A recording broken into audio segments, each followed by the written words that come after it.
Hello and a very warm welcome to yet another edition of The Real Talk as we get into the election season. We are already in it. As the campaigns kick off, we thought, why not have a conversation with someone from the National Election Commission? And I'm hoping that this edition is going to respond to some of the questions that you have in regards to the election. My name is Jackie Lumbasi. We are at Mythos Boutique Hotel in Kiyovu. They've got the corporate lunch buffet that I would love you to try out one of these days. Time for us to meet our guests.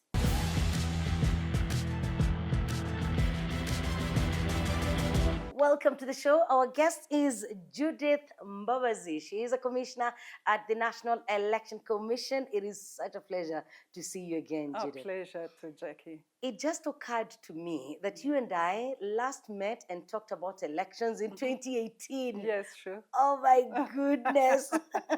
But explain this to me before we even go further. That was 2018. We already had a president. The presidential election was done. Yes. Why were we discussing an election with you at that time? Yeah. And how come this period is shorter for parliamentarians?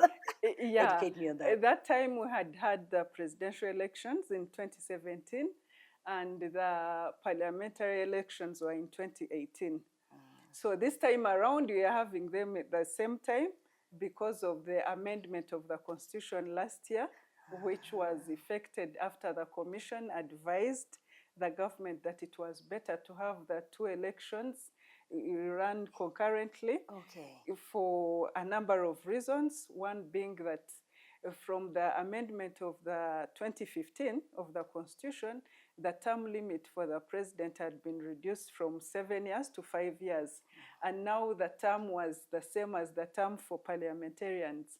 So we thought having both elections together would be more convenient, more affordable, more time consuming for the candidates and the citizens themselves. So going forward, they will have the same 5-year term. Yes. And we will always vote for them on the same day. Sure.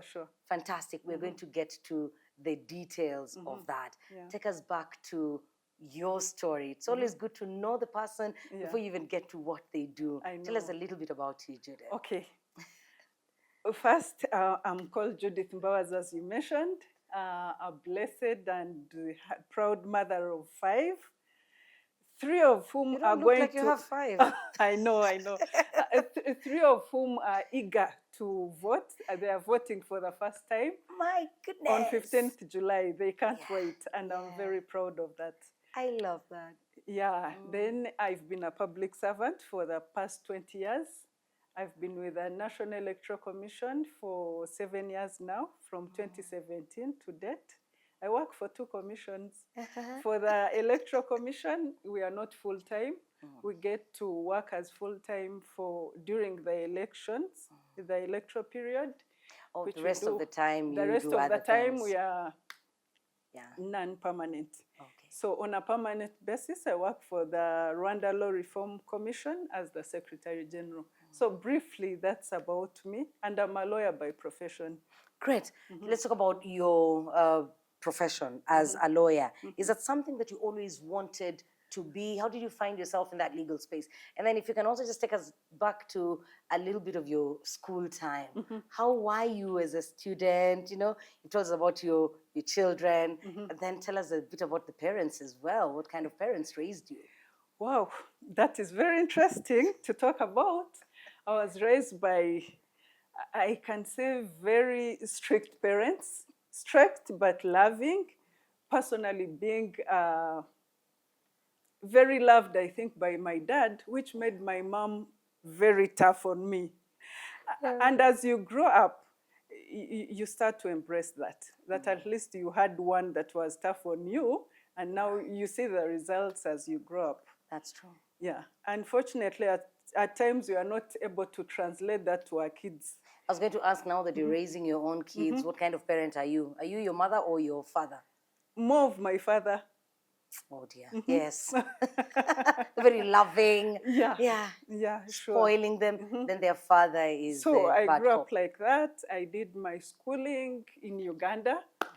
then university here at the National University of Rwanda, where I did law, which had been my dream all along. So after school, I was a judge for almost 10 years. Yes.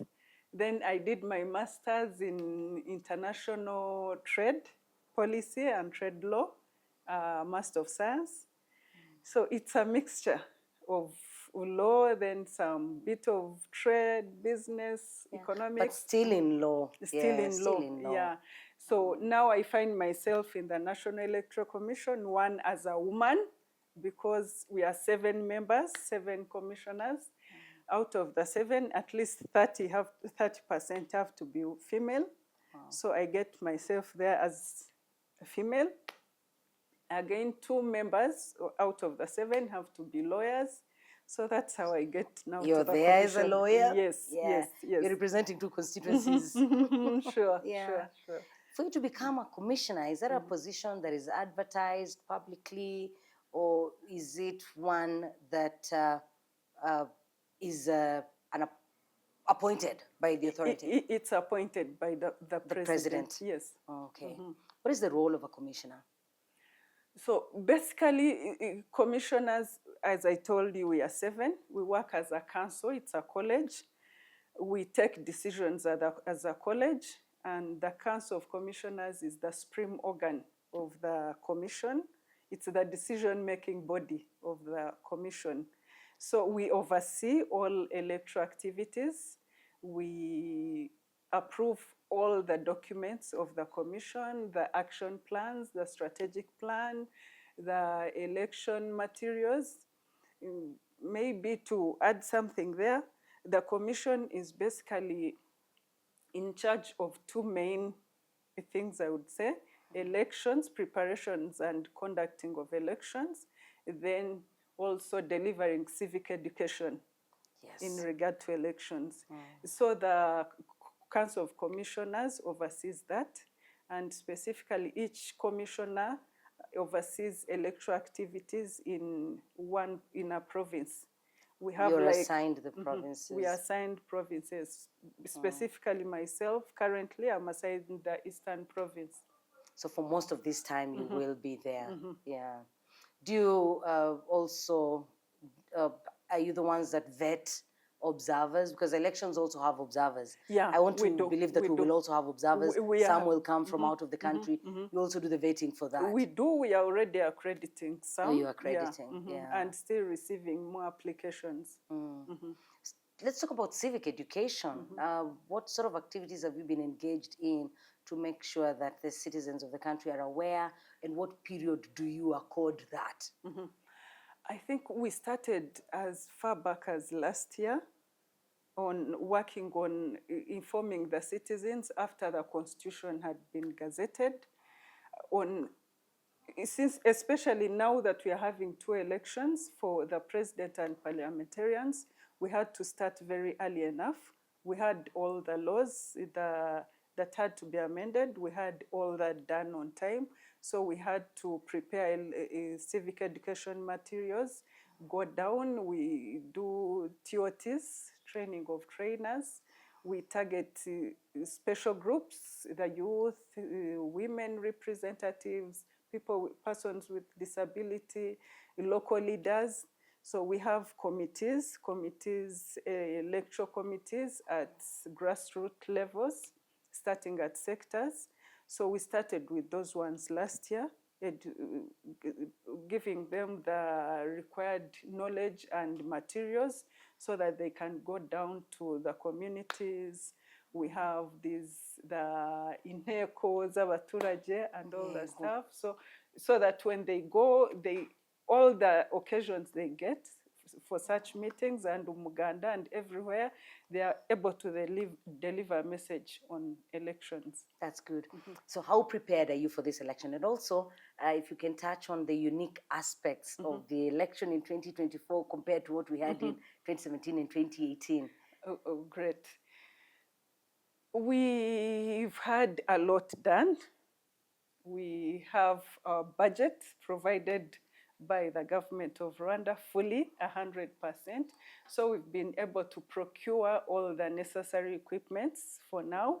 We have all that in stores, waiting for the dates to have them delivered across the country at the polling stations.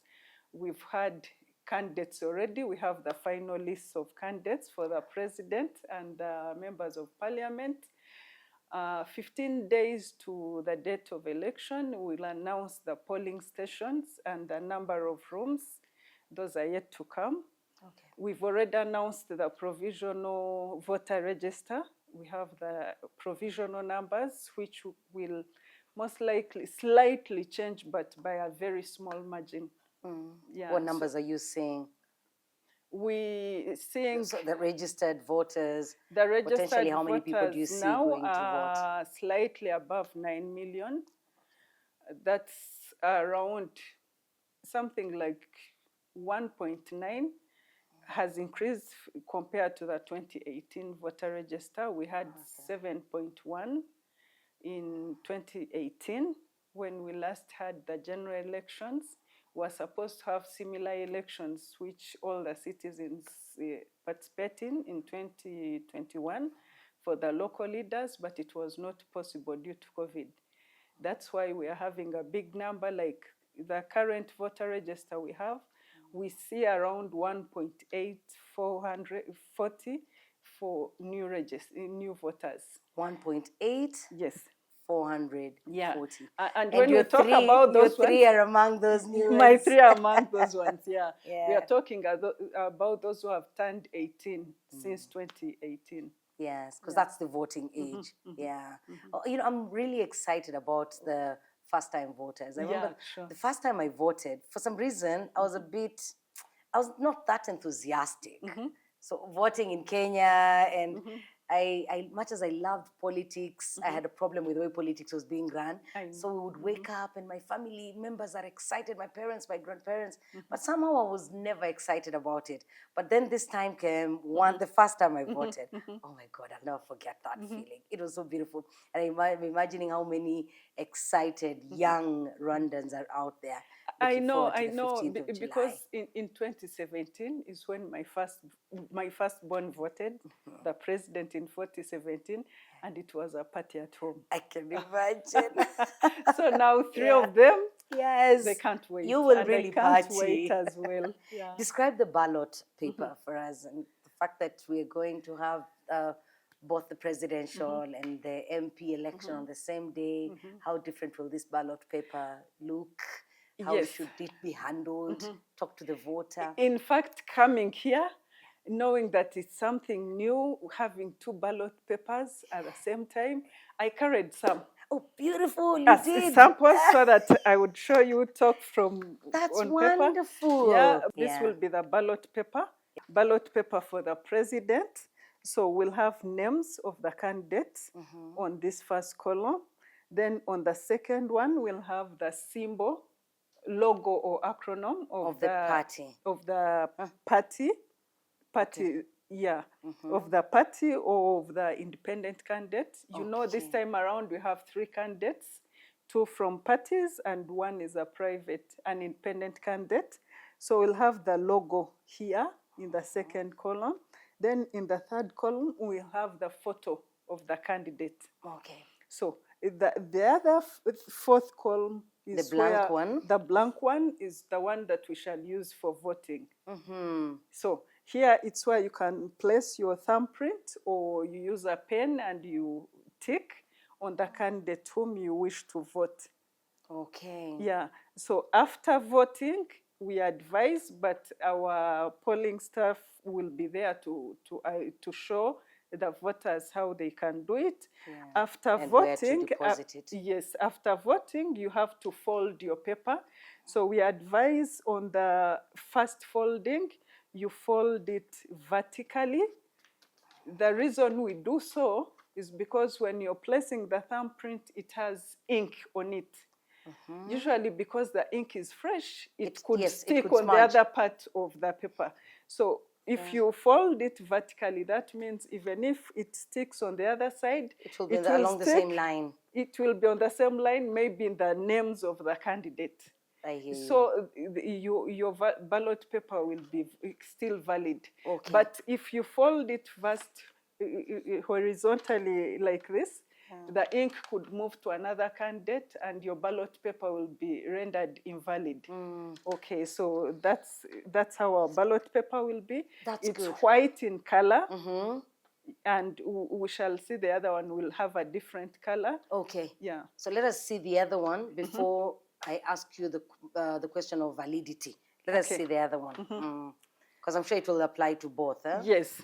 So the other one for members of parliament, we have, these will be names of the party or the independent candidate. And then here we'll have the logo or symbol of the party or the one that was provided by the independent candidate.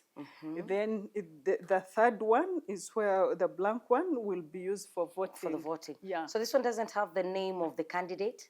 The name of the first one is the no. party name. Yeah. It's party name, not candidate name. Because we know this time around, if you're voting for a party, we have PSD, we have FPN, we have PL, we have Green Party. So for those ones, we only vote for the party. Pick a party which could you don't need to know the individual. Seats. You don't need to know. But for the independent candidate, we'll have the names and their logo. Okay. Yeah. For the independent candidate, the name it's the and the name logo. of the candidate. The logo or the picture? No, sorry, just ignore this. It's supposed to be a logo. It's supposed to be a logo, even for the independent candidate. Yes. It's supposed to be a logo. Yeah. All right. Well, that's wonderful. So when a voter comes in, they will be presented both ballot papers at the same time. Yeah. Okay. When the voter comes into the polling room, they will be first checked on the voter register. Obviously, they will have to carry their IDs or something else that replaces the ID that they can identify themselves with. Then there will be the first polling staff who will check whether they are on the voter register. After they move to the second polling staff, who will give them now both papers. Yes. They will give them first the presidential ballot paper. Then they go to the polling booth where they go. They will first show him, when they give you the paper, they show you how to fold it after voting. Then you go to the polling booth, then you do your voting, you cast your vote. Then after, you bring it and place it. There will be 2 ballot boxes in the room. You place it in the ballot box that will be white as well, white with a white lid. The cover will also be white. That is for the ballot. Is the ballot box transparent or translucent? Okay, a little bit. Yeah. So they'll place it in the box. Then you'll go to the third now polling staff who will give you this paper for the members of parliament. So still after giving you the paper, you'll go to another polling booth for the elections of the parliamentarians. Yeah. Then after that, you come. There will be a separate ballot box. White as well. White, but this time with a black cover. The other one has a white cover. The other one is white, just like the paper. Yes. And then the other one has a black cover. Then after placing your ballot paper in the box, there is another polling staff who puts now for you the ink. The ink to show that you have voted. Yeah. And then you can leave. Do people remain around the polling station or do they leave and follow proceedings from home? Usually they leave to go and carry on their other activities. Then they can come back after 3. Okay. Because polling will be starting at 7 a.m. and ending at 3. So after 3, they can come back. And witness the counting of the votes. Yes. So what invalidates your ballot paper? Okay, so I think I mentioned one. If for the president, you have to pick one candidate. So if you tick on 2 candidates, then that one has become invalid. Lost vote. It's a lost vote. Then you can also use another symbol other than those 2. I told you we have to put a thumbprint, or we use a pen and tick. If you put, some people are stubborn, you can bring your pen and you draw something funny on the paper, or Yes. write names of the candidate. Or choose to do an X instead of a tick. I know that that's my candidate, but instead of, why should I tick? I'll just put the X. You as long put as it's the on X, the, yes. That will be an invalid it will be an paper. invalid one. Yes, yes. Whether if I draw some funny things or put an X instead of a tick, even if it's just along the same line on one name, it will be invalid. It will be invalid. You have to use the symbols that we've told you to use. Oh, yes. Yeah. Then the other, you could get your ballot paper and you don't put either a thumbprint or you don't tick. Still, it will be invalid because we don't see the person you've chosen. Yes. Yes. Then the other that is different, that is new this time around, if you carry your ballot paper, the paper for the president, and you place it into the ballot box for members of parliament, it will become invalid. Yeah. Goodness. Yeah. And the reason it will become invalid, we shall start the vote counting with one ballot box. Like for these elections, we decided we are starting the counting with votes of the president.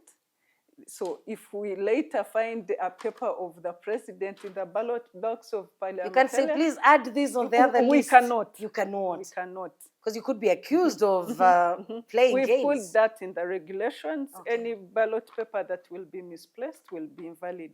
Yeah. Where do people find these regulations? We have them on the website. They're on the website. They are gazetted in the official gazette. So, will they be somewhere in the room, in the polling room? Yeah, all the polling staff will be having them. Okay. And we are doing our best on to try and disseminate them as much as possible. All right. Thank you, Judith. Yeah. We are talking to Judith Mbabazi. She's a commissioner at the National Election Commission. I'm excited getting to learn more about the preparedness of the commission as the campaigns kick off. You have seen the display of the ballot papers. So that is the presidential ballot paper. She's given us details of how you will get into the room, be presented with a ballot paper, and the entire journey in that room until you exit after you've had ink placed on your small finger. When we return, we will talk about other issues regarding elections, including the diaspora voting. How is that going to happen? But another question that I am dying to get an answer for is, if after those 15 days somebody is transferred to a different location, what happens to the place where they registered to vote? Such questions when we come back on The Real Talk.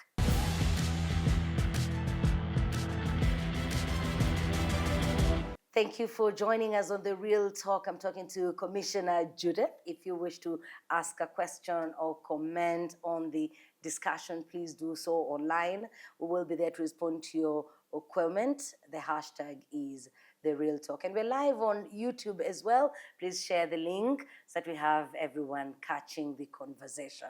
Judith, let's talk about, you've said 15 days before the election is when you will announce the polling stations. Yes. So what is happening between now and that time? When do we update the register? But also, what is the fate of somebody who probably will move away 15 days too? They will be told you've been transferred, and so they have to move away. Do they move with their polling station? What happens in that instance? So there is always an exception on some things. We know 15 days to the polling date is when we'll publish the final voter register, implying there will be no more changes in the 15 days on the voter register. But if anyone has to move from the place where they've been residing due to work, they can always vote where they are. We always make provision for that. There are usually not so many of such circumstances, but for those that are there, if you can go to a nearby polling station and you're able to prove that you've moved due to work, due to some reason that is understandable, that is tangible, just like people who will be, due to their duties, who will be across the country, like the staff will be following Yeah, up. for example, monitoring. yourself. Exactly. Yeah. The journalists, medical staff, They can all vote from those different places as long as they Yes. can confirm they're They there can for confirm work that they are there for work. and they're in the register. Okay. How about the diaspora? Let's talk about the diaspora voting. Okay, for the diaspora, they will be voting at the embassies or other polling stations that will be decided upon by the embassies. So currently they are registering. Their registering started a little bit late. There is a link that was created for them. So they are registering. Those who are not able to register on the link, there is a form that has been provided on the link where they can put their details, and our IT department here is working on that.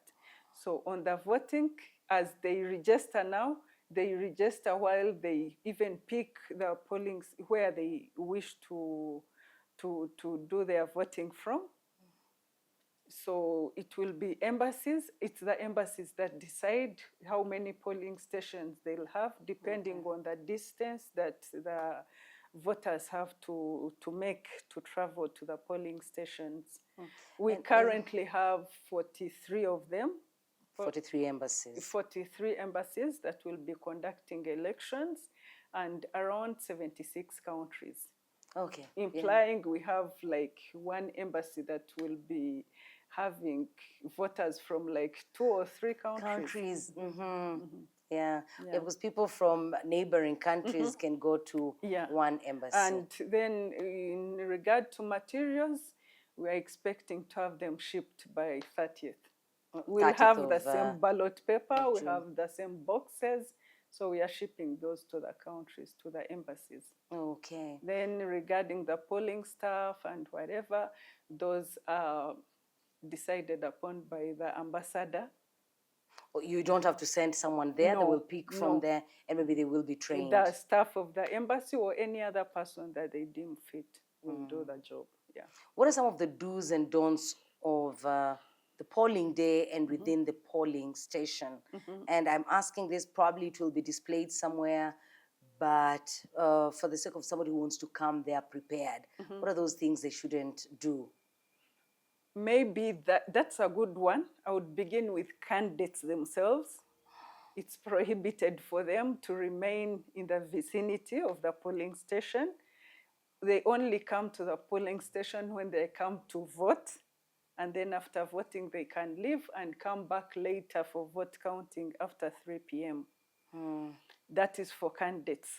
Then for the rest of the citizens who are coming to vote, all they need to ensure is, one, it's prohibited to take photos in the polling room. Okay. Then you cannot enter in a polling room with a gun, with a weapon, because that could endanger our polling staff. Basically, it's that they're supposed to observe order.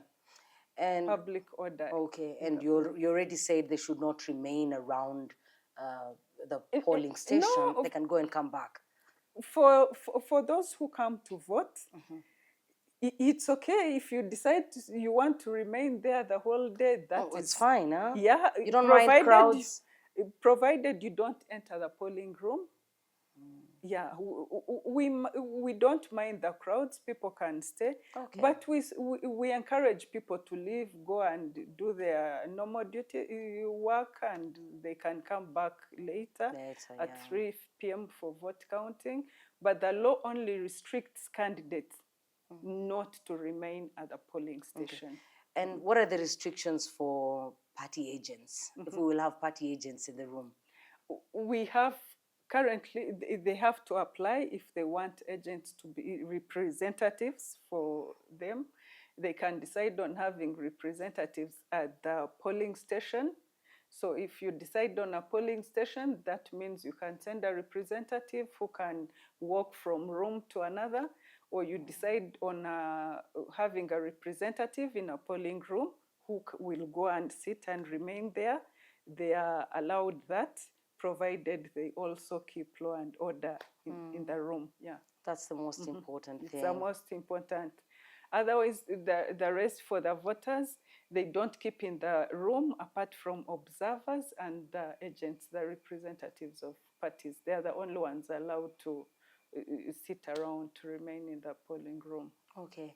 Where does somebody report any suspicious cases? It's an election and somebody could witness something they feel is inappropriate. Where do they report that? But also, what are those things to witness as the election starts? Because you don't want someone to come and say they found some papers in the box even before the voting started. So do you have people witnessing the very fast cleaning and or displaying of the box? Yes. In fact, at the beginning, at 7 p.m. in the morning, 7 a.m. 7 a.m., our polling staff have to be there an hour before. So they do their preparations, they have everything in place. Then come 7 a.m., they come out of the rooms, bring the ballot paper boxes out. They open the ballot boxes and show the people that are there, observers, agents of candidates, and any other person who is there. Wow. Those who have come to vote, they open the ballot boxes, they show them there is nothing in the ballot box. Then after that, they seal the ballot boxes. So they seal the ballot boxes and unseal them later when it comes to the hour of the counting of ballot papers. So after the exercise of showing the people there that there is nothing in the ballot box and they seal the boxes, then they take oath. The staff. The staff. They do that in front of everyone who has come to vote. Then they issue the instructions to everyone who is there. They tell them how the process is going to be conducted, what the voters are required of. Then they even inform them when the queues can be very long in the morning, that there are people who will be given priority.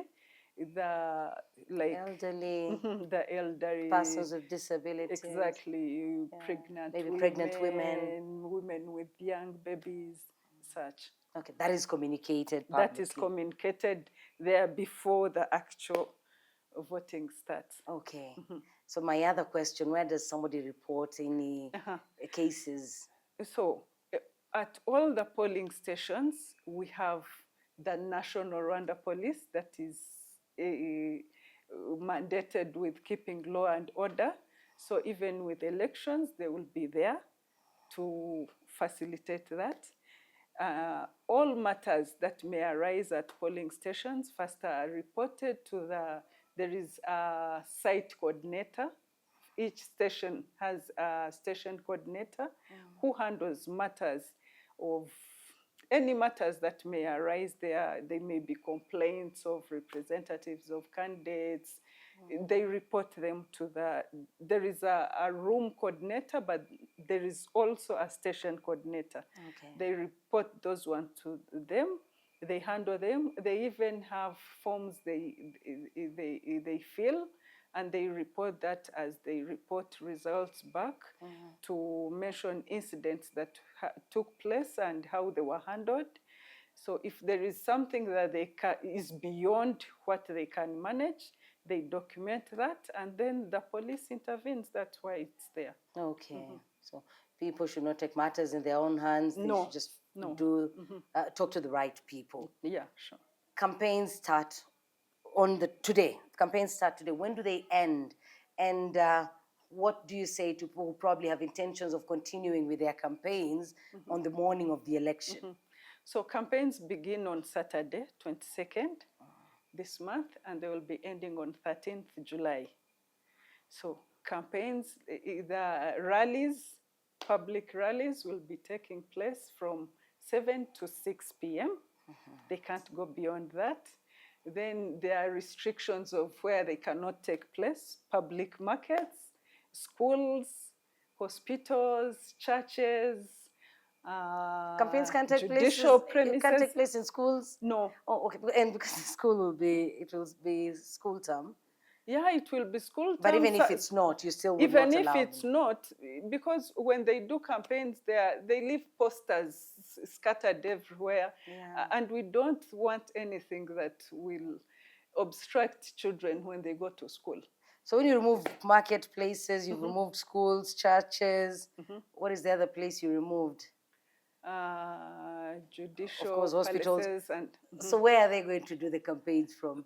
we already received sites where candidates are going to have their campaigns. We have Like? stadiums, we have other places. There are sites that are being cleared for their campaigns. There are places. There are Okay, places, public yeah. places. There are Yeah. public places that are available. Yeah. All right. If you have any questions, please do ask. The hashtag is the real talk, and Judith or somebody at NEC will respond to it. Before we look at 6Qs, Judith, let's talk about the independence of the Electoral Commission. A lot is said about the Rwandan election. Even today, as we sit here, sometimes online, I am engaging people in talks of 99% for my candidate. Oh, your candidate will get 5%. And, you know, it's a healthy conversation to have. It's very important for Yeah, us to be yeah. talking about elections. Then there's the aspect of independence. Some people feel like the Electoral Commission is not independent. I would love to know how much influence the government has on the elections that we are having, and especially how much influence candidate Kagame has. Okay, thank you, Jackie. Thank you for bringing that up. I know it's, as you mentioned, but one is we have laws that govern. One, the law that governs the National Electoral Commission, and then we have the other law, the organic law governing electoral activities. We also put in place regulations. So what I can say is there is the law which provides for total independence for the National Electoral Commission. It also provides that no institution shall give instructions to the National Electoral Commission. So as per the law, as per how we operate, myself as a commissioner, the Electoral Commission, I'll tell you we are 100% independent. We are facilitated, like we are given the budget. We use the budget from the national budget. And that's a mandate of the government. That's a mandate of the government. Yeah. We don't go to cabinet. We prepare draft laws, bills that govern elections. We participate in preparing them. If for some, we even do the first drafts and we submit them. So we have a member of cabinet that will take our laws, our bills to the cabinet, who will escort them and defend them in parliament, even when we are there. But that is advocacy. There is no influence. There is that facilitation and advocacy for the commission, but there is no interference in the mandate of the commission. So myself, I've been there for 7 years, and everything we do. Recently, when we were receiving independent candidates, they were like, but the commission, these laws you've put in place, you need to adjust. Probably it's a question of laws, how you interpret them, you feel they should favor you in this way. But we are very strict when it comes to what the law provides. We follow the law.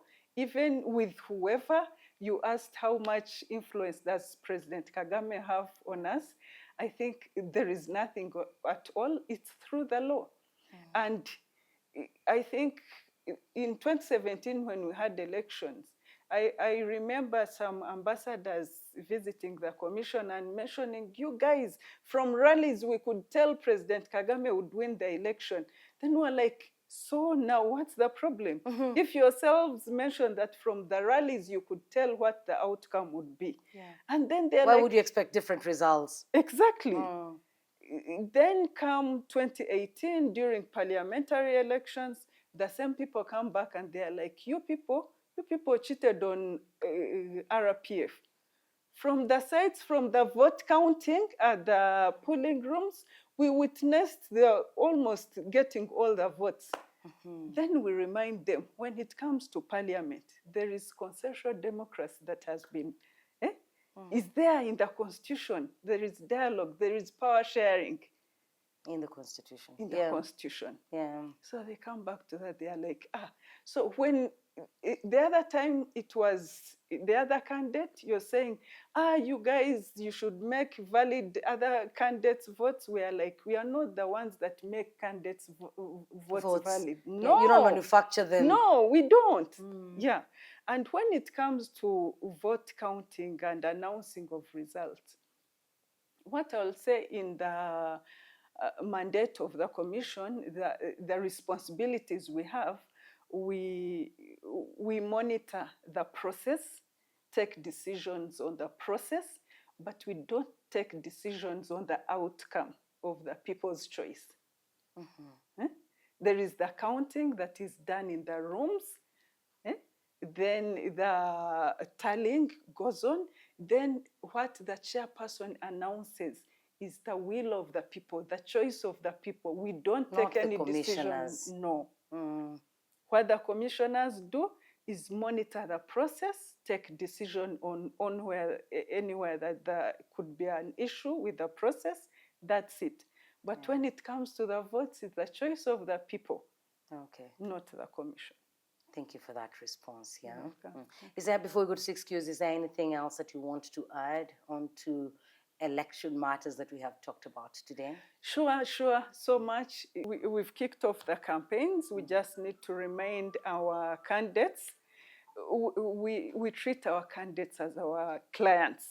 So we want them to stay in the race. So that's why we talk about the do's and don'ts of the campaigns. They have to keep those ones in mind, because if you disobey, if you do contrary to the rules and regulations, you would end up being removed on the list of candidates, and we don't wish to see that coming. So we have those candidates are allowed. They have the right to use any of the campaign methods or materials that are not prohibited. They can do. And they've been given all this. They have the list of do's and don'ts. They know the venues, the campaign. We've had meetings with all the candidates, and they know they've provided the venues. They know how much time they have to provide the venues. We've had a meeting with the public media, and candidates are aware of this. They will be given equal opportunity, equal time, equal space. So it's up to them to inform the commission and the authorities, local authorities, where they will be holding their campaigns on time, so that there is no interference when it comes to their time for campaigns. Yes, and two candidates should not be campaigning from the same spot at the same time. Exactly. Like in the city of Kigali, we cannot have two campaigns running concurrently in one sector. So when we have two requests for candidates to campaign in the same sector, we'll see who applied first.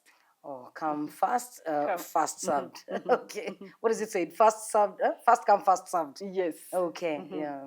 All right. Then the don'ts there, it's prohibited to use state property, wherever it may be, in an illegal manner, because we know state property will be used when it comes to hanging of posters and that will be the local authorities will identify, will show the candidates where they can put their posters on public buildings. When it comes to private buildings and vehicles, that can be done with their owners upon its the discretion of the owner. Of the owner. Yes. Yeah. But for public state property, you've said it will be the illegal use will not be condoned. Yes. Then it's also prohibited to use corruption, like bribery. Kidogo. It's prohibited. Discrimination and divisionism of any kind is also prohibited. So basically it's that, but as we go along, we shall keep remaining candidates, because when they contravene any of the rules, we first give a verbal warning. After the verbal warning, we give a written warning. So we give the candidates chances before we get to remove them from the ballot paper. But that, again, is done without prejudice to other laws. All right. Thank you for that, Judith. Welcome. Let's have a look at Judith's 6 cues.